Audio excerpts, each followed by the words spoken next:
desde la ciudad de Santiago de Chile tenemos un programa lleno de deliciosa gastronomía en perfecto maridaje con los vinos de uno de los productores vinícolas más prestigiosos de este país. Nos acompañarán el chef Rodolfo Guzmán, fundador del restaurante Boragó, y sus platos exóticos basados en la estacionalidad remarcada del territorio chileno. Y uno de los enólogos más influyentes del vino chileno, Pablo Morandé, fundador y creador de los vinos que llevan su nombre, Morandé. Bienvenidos por toda esta hora de Cala desde Chile, en el aire ya.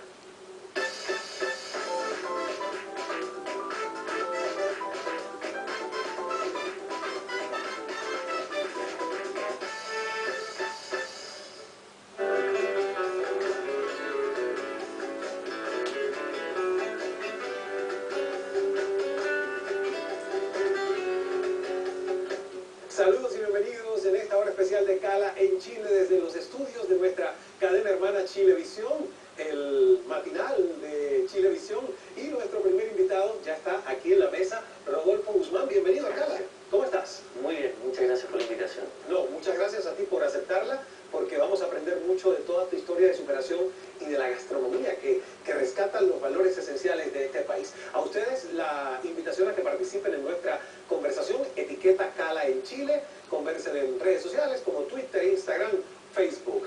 Rodolfo, te invito antes de conversar a escuchar una reflexión que siempre rompe el hielo. ¿Te parece? Me parece. Muy bien. Y la de esta hora tiene que ver con el gusto, porque es uno de los placeres que más disfrutamos en la vida. Es el sentido del gusto, al menos yo creo que para mí es importantísimo degustar los sabores de los alimentos, de las bebidas que consumimos. Es como un acto sagrado al que debemos darle el tiempo para ese deleite. Y es que el sentido del gusto que acompaña cada experiencia de nuestra comida y bebida es elevado a otro nivel. Cada vez que exploramos nuevos sabores, en una sublime sensación que es indescriptible. La verdad que hay posibilidades infinitas de placer y de vivencias al consumirlos. Definitivamente, la gastronomía es una de las tradiciones que mejor identifica a cada pueblo, a su gente, a cada familia, incluso en nuestros hogares en particular. Si evaluamos la importancia que tiene la buena alimentación en nuestras vidas, también deberíamos de poner atención a lo que la maravillosa naturaleza nos provee para cumplir con este cometido y estar conscientes de retribuírselo cuidándola y manteniéndola para las generaciones futuras. Yo le pregunto, ¿disfruta usted sus comidas adecuadamente? ¿Se puede educar el sentido del gusto? ¿Le gusta degustar alimentos y sabores nuevos?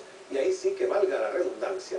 Ahora sí, Rodolfo, porque uno habla de gastronomía y tu historia es muy particular, porque tú siempre fuiste cocinero o chef, pero realmente no lo tenías contemplado como profesión, ¿verdad? Sí, claro. ¿Cómo fue? Cuéntame un poquito. Bueno, de niño fui un muy mal alumno.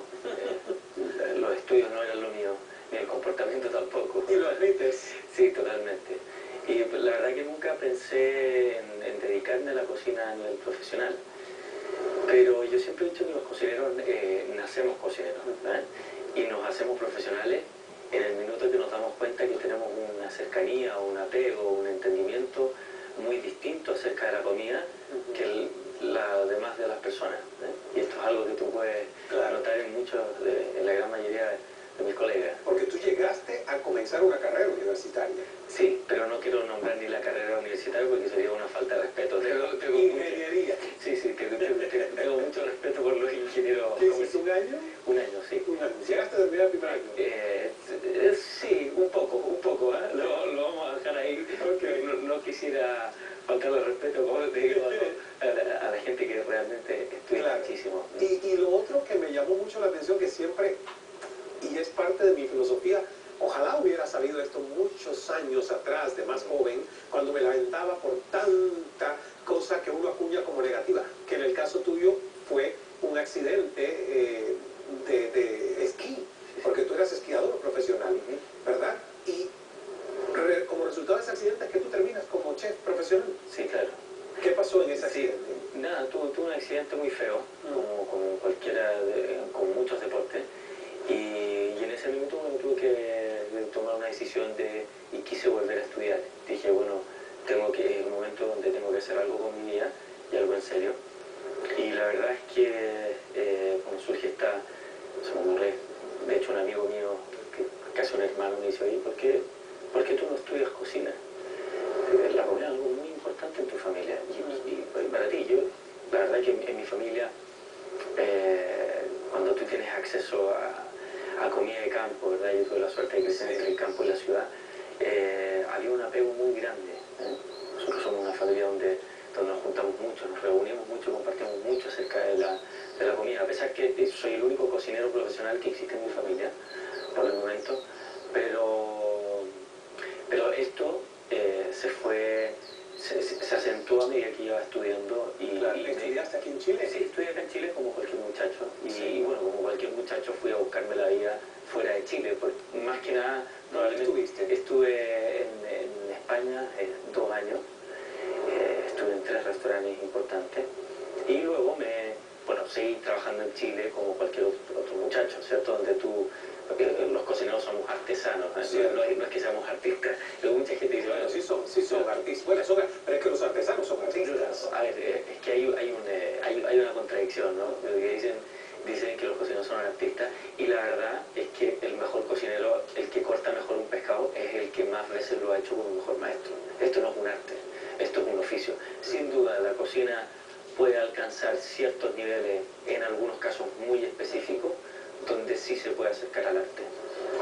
Pero lo que tú has hecho es una mezcla de ambas cosas. Bueno, yo diría que es una mezcla de oficio, sí, pero es una mezcla también de arte en el sentido de la creatividad, de comenzar a jugar con utilizar elementos endémicos o autóctonos de un país como Chile y realzarlos a un nivel de grandeza.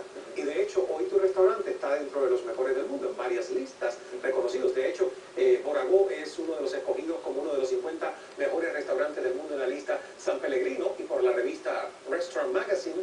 Pero cuando tú empezaste con esto, la gente no la apostaba. No, totalmente. En un país donde no solamente lo mejor, sino que lo bueno era lo que venía de afuera, ¿verdad? De afuera.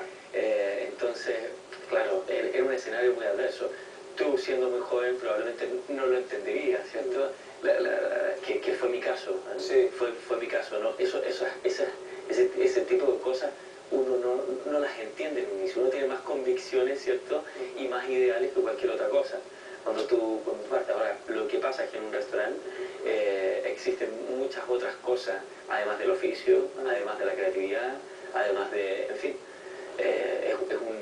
vamos a decir que es un negocio, la parte dura, claro, muy complejo. Sí. Y dar comida, dar de comer a la gente no es fácil.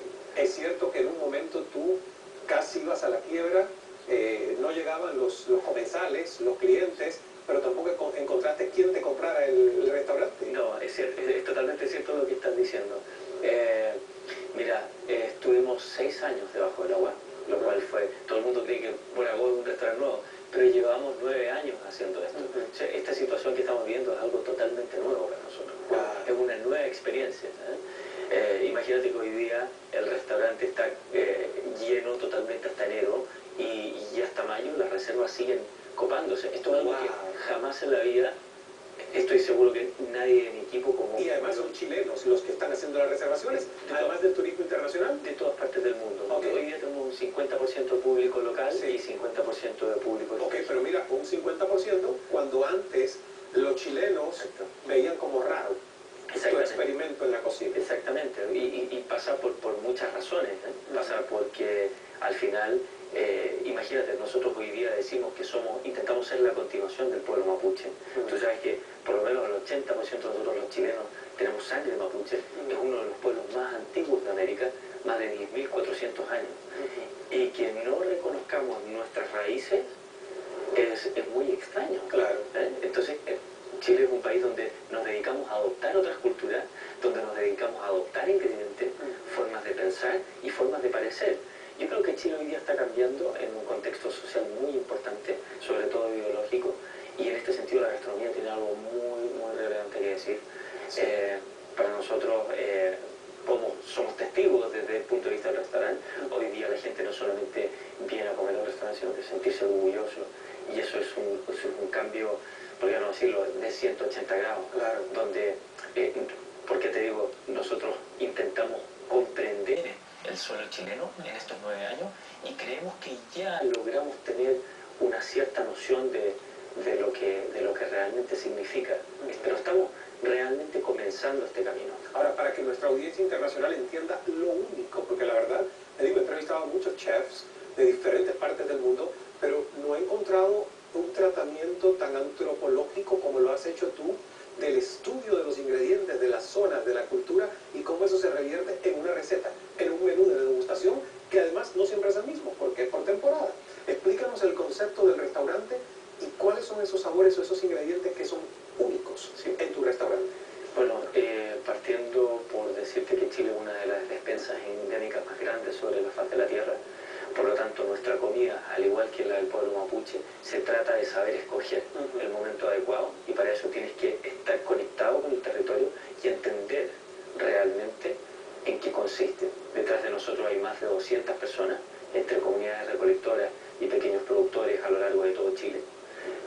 Esto vale decir que tenemos acceso a un fruto que crece solamente 3 semanas en la Patagonia, y hay una persona que lo corta para nosotros hace 9 años.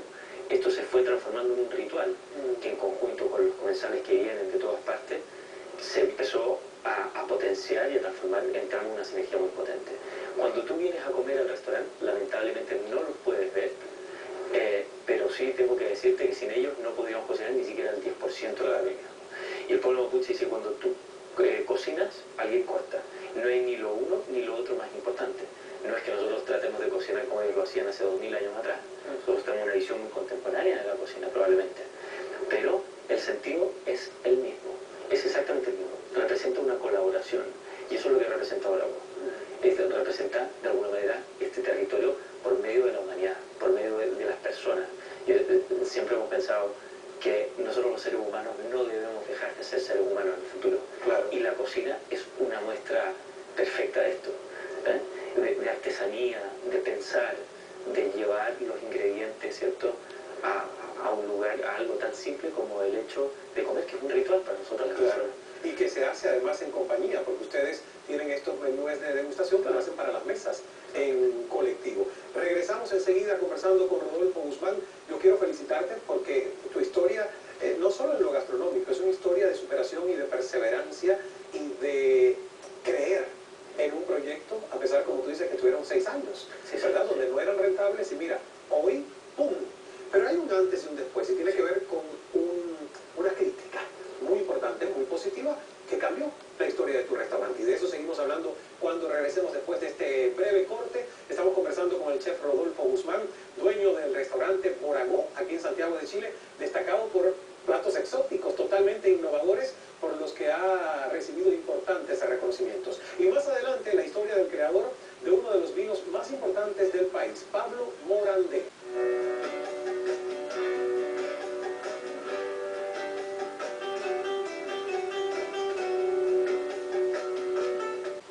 Continuamos desde la hermosa ciudad de Santiago de Chile en compañía de uno de los chefs más destacados del país, fundador y dueño del restaurante Moragó, el cual ha sido reconocido en la lista San Pellegrino en el número 42 dentro de los 50 mejores restaurantes del mundo de este año.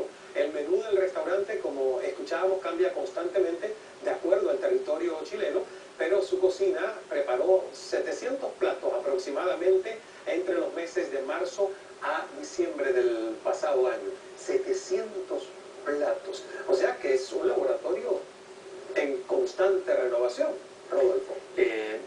Más allá del hecho fortuito de que sea una elaboración, es una necesidad para nosotros, y durante estos 9 años nos ha permitido entender en qué consiste nuestro territorio y los orígenes, ¿verdad?, estos ingredientes, quiénes los comían, cómo los preparaban, qué hay detrás, cuál es realmente la profundidad de la cultura y de nuestros orígenes como país, que somos latinoamericanos, muy distintos a otros países del mundo, incluso con un ecosistema completamente distinto al resto de los países de Latinoamérica.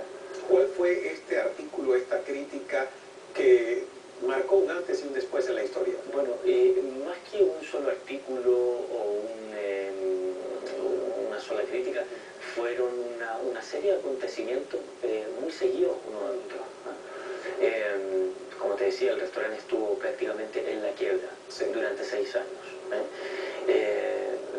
Y esto empieza a cambiar a partir de principios del año 2012, cuando viene una guía europea y nos considera dentro de los 60 primeros restaurantes del mundo. O sea, ese fue el primero. Sí, y luego empieza a llegar prensa muy importante. Y de hecho han venido un poco porque estamos muy lejos, esa es la verdad. Sí. Todavía falta mucha gente que venga. Pero, y bueno, San Pellegrino. El año 2013, cuando se arma la lista latinoamericana,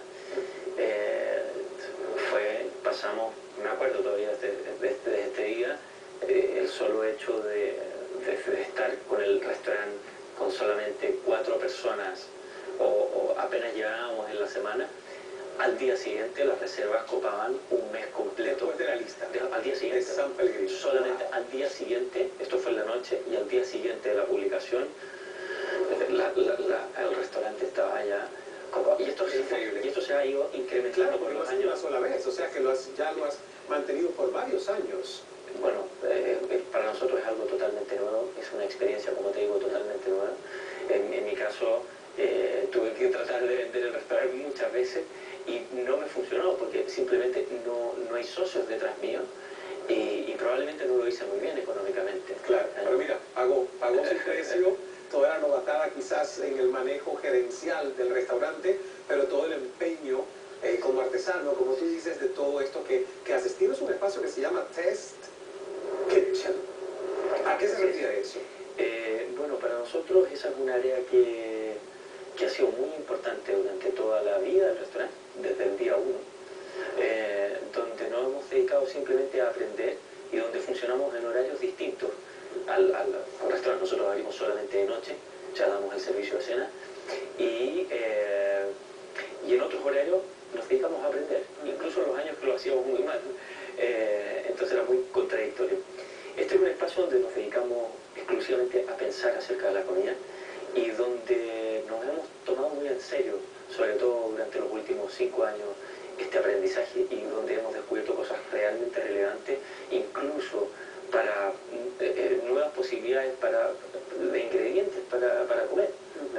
En el mundo se empiezan a acabar los alimentos, cada vez hay más gente y los cocineros tenemos la responsabilidad hoy en día no solamente de cocinar en nuestro restaurante, sino que de aprender y de transmitir a las demás personas por el simple hecho de nuestro oficio. Sí.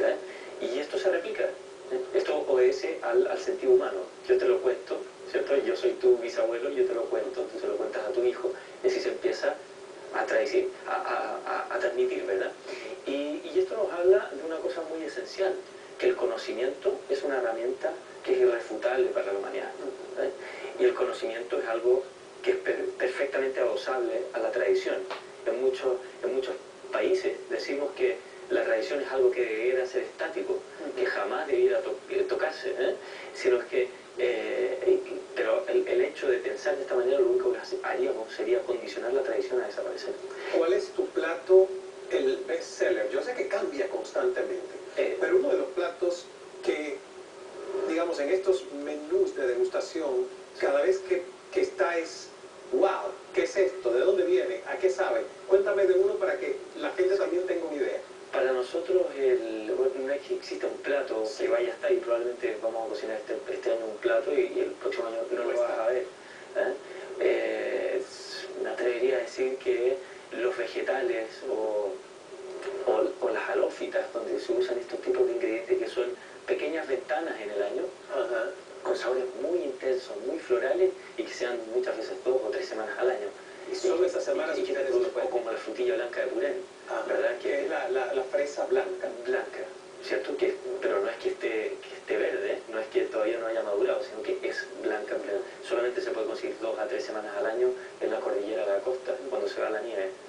También tienen ustedes unas gallinas que ponen huevos azules. Sí. Eso yo lo leí, yo dije, huevos azules, esto nunca lo había escuchado. Sí. ¿Y esa gallina que tienen de particular? ¿Por qué los huevos son azules? O sea, es una curiosidad, la verdad que tengo, tú debes tener la explicación. Totalmente, bueno, es una gallina nativa, es una raza nativa, que nosotros en Chile llamamos las gallinas mapuches o gallinas closcas, donde estas ponen huevos azules y que efectivamente tienen una concentración de aminoácidos mucho mayor que un huevo normal, y esa es la razón de la coloración de la cáscara.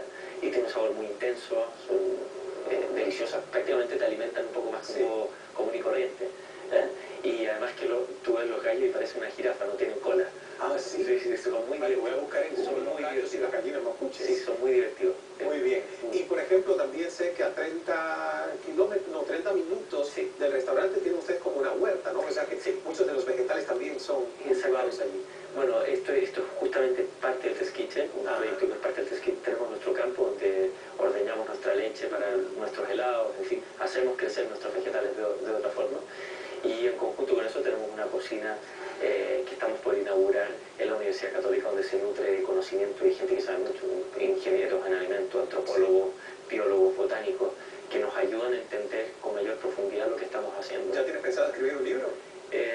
Estamos en camino. Tienes que escribir un libro, porque de verdad es muy revolucionario lo que has hecho con rescatar esos alimentos y esos ingredientes muy únicos del territorio chileno y llevarlos a lo que hoy es una alta cocina. Y que ustedes compiten con, no, ya no compiten con el completo, ¿no? Yo creo que son dos cosas totalmente distintas. El completo aprendí aquí que es el perro caliente, que es lo que más gusta aquí, ¿verdad? En la comida del cotidiano, que es con mucha mayonesa y ¿qué más le echan encima? Bueno, mira, de palta, tomate, en fin. De todo. Pero yo te diría que más allá del completo hay muchas otras cosas, como las empanadas de pino. Las empanadas. Sí, hay muchas cosas, los chupes, en fin, que son tan importantes o más importantes, depende de la zona donde la estés en Chile. Muy bien, Rodolfo. La verdad que es un placer conocerte y conversar contigo. Gracias por estar con nosotros. Vamos a despedir al chef Rodolfo Guzmán. Al volver recibiremos a uno de los enólogos más influyentes del vino chileno, Pablo